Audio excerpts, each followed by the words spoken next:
Good afternoon, CFM. This is Coach Matt with our Friday workout. We're gonna do our heavy back squats today, followed by a little mini Flex Friday, work on some arm and upper body muscle endurance and conditioning there.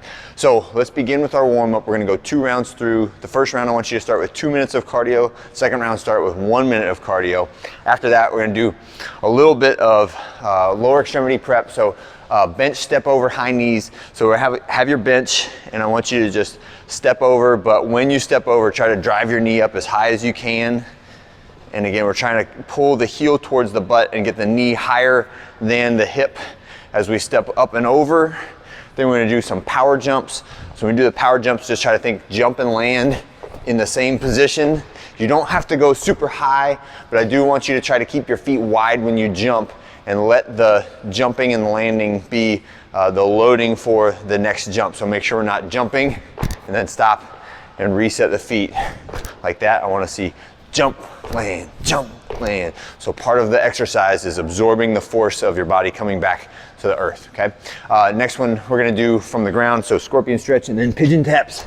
So scorpion stretch, twisting to opposite directions there, and then punch up to the pigeon position. We're just hopping back and forth.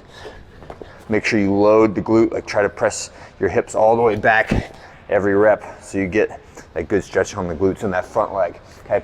After that, definitely go into some warm-up sets for the back squat, because the first working set of 5 is at 84%, right? And then we're bumping up percentage and bumping down the reps every round as we go through that. There is no superset because we're going up to that single heavy weight, like 97, 98% today.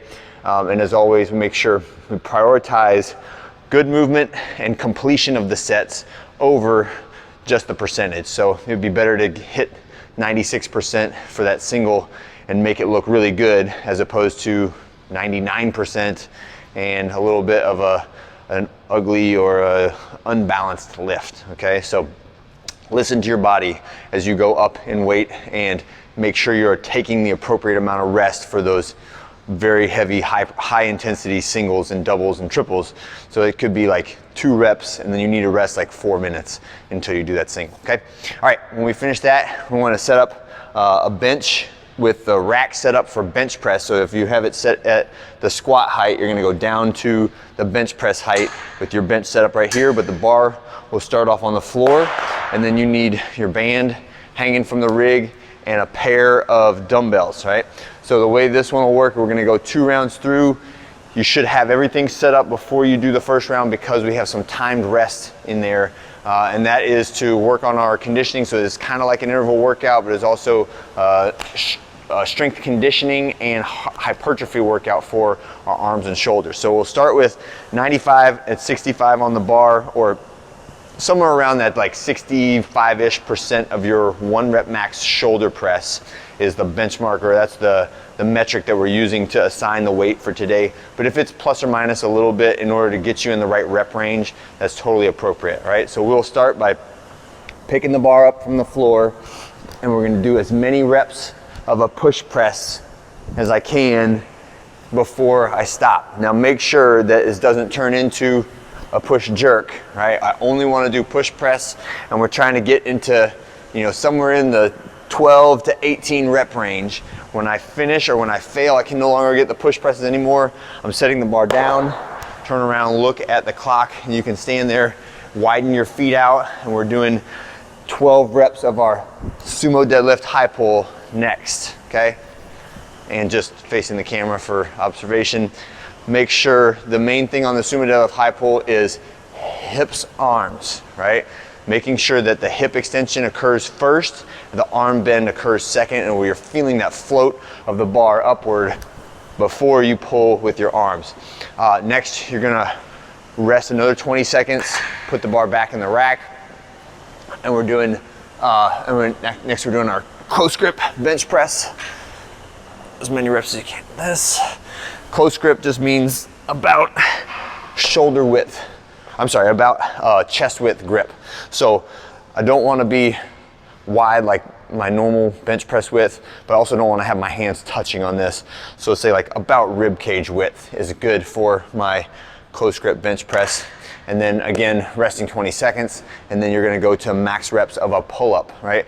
In the pull-up, when we say max reps, if you have a single unassisted pull-up and that's your max reps, I'd like for you to use some band assistance or jumping assistance so as you get your reps up higher. We wanna think in the like 12 to 18 rep range.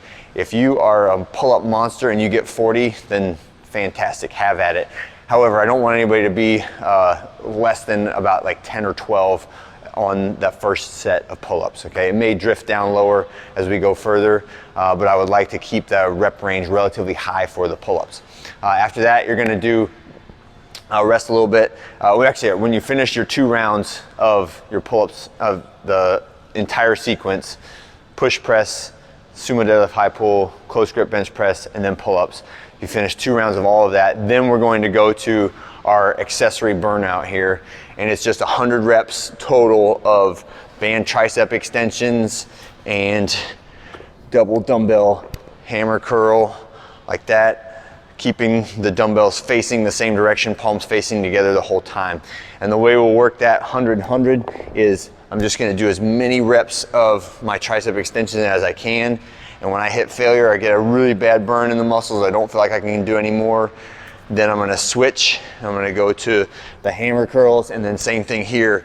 When I hit muscle exhaustion, or I don't feel like I can do any more without like using a clean or a big swing of the arms, then I'm gonna go back to my tricep extension, and I'm just moving back and forth between those two. At some point, you're gonna finish one of them and you're just gonna be resting on the other one, and that's totally fine. But move back and forth between those two, keeping count of the separate reps on each of those as you go through it. And then when you finish one of them, then you're just doing the other one until you get to 100. All right, and that is it for today. Finish up with that cool down, taking care of the triceps, shoulders, and pecs. And that's it for today. And I'll see you guys for our workout on Saturday.